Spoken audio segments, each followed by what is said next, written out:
Ba ba ba ba ba. Ba ba ba ba ba. Yes! We, of course, are singing Bada Nakna from Samir and Viktor. And guess what? They'll be back at Melodifestivalen in 2018, reportedly.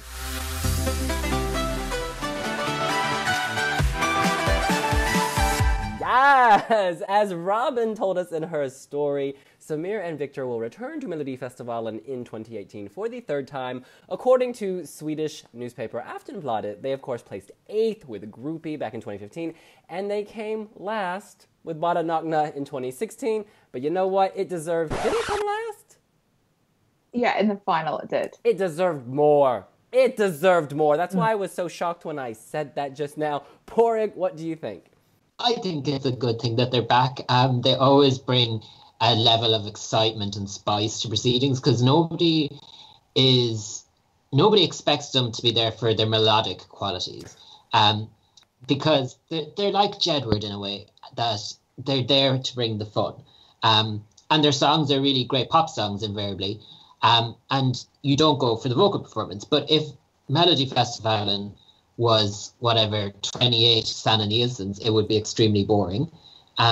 So we need the Samir and Viktor. My main thing would be that they would bring a good song to the contest, because my bugbear with them is that they always leave their really great songs for the summer holidays. So Thick Feeling and Saxo Fucking Fun are my favourite songs by them, and they don't bring them. They bring Bada Nakna and Groupie, which are kind of more novelty acts, whereas if they just brought a pop banger and they could threaten to take the Melfest crown.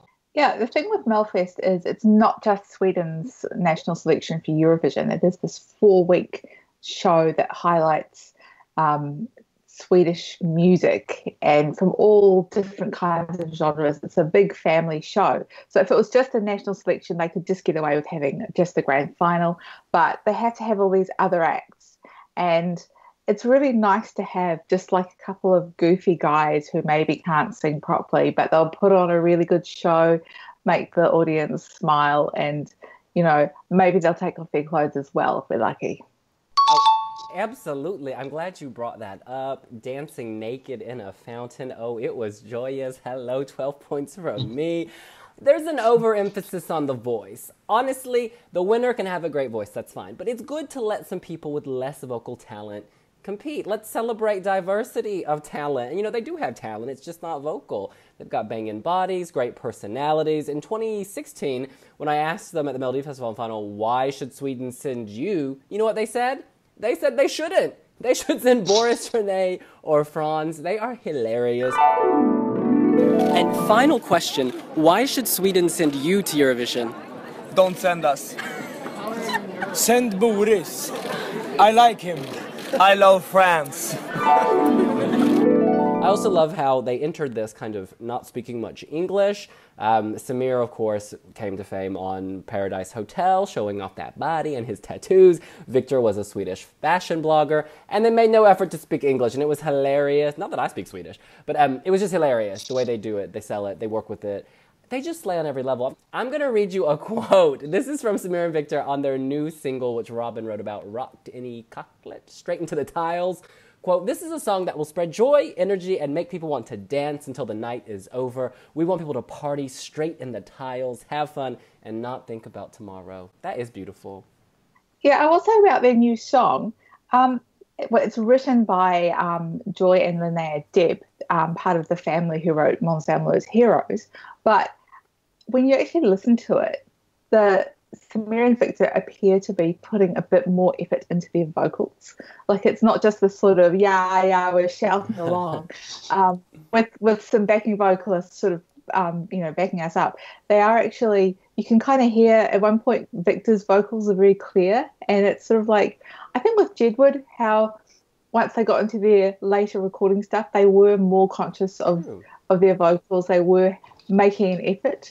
So that might be something they're doing with Melfest in mind, that they're not just going to be yelling, they're actually going to be singing as best as they can.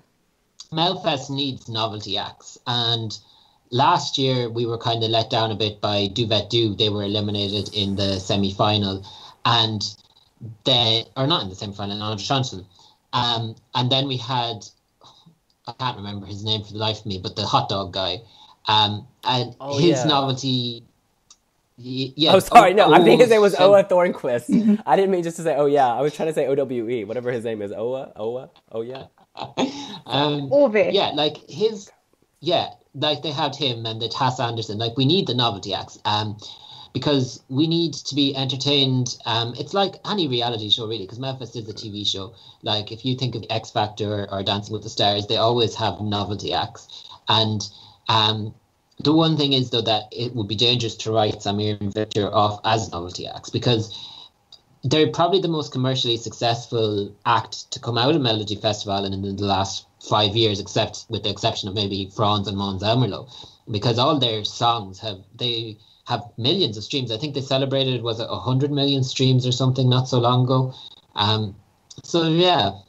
And they frequently enter the final having many more streams than many of their competitors. Like, they're consistently on point. Final question, groupie or Bada Nakna? Robin. I kind of like Bada Nakna just because of the sheer joy of the chorus. And even if you don't speak Swedish, you can just kind of get into it. And maybe when your favourite sports team wins, you'll be inspired to take off your clothes and go and dance in the local fountain in your town. Goodness, well, we know what she does during the summer. Porrig.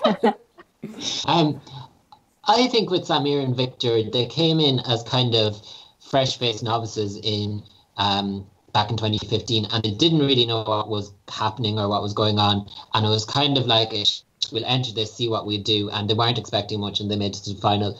And then they came back with a better song, and it was composed by Fredrik Kempe, and like there was money put into it and production, and it had the better production values. The stage was much more memorable, and the song itself. And then ever since, they've kept coming back with good songs over the summer and throughout the years. So I wouldn't be surprised if they come back a third time and it would be their best.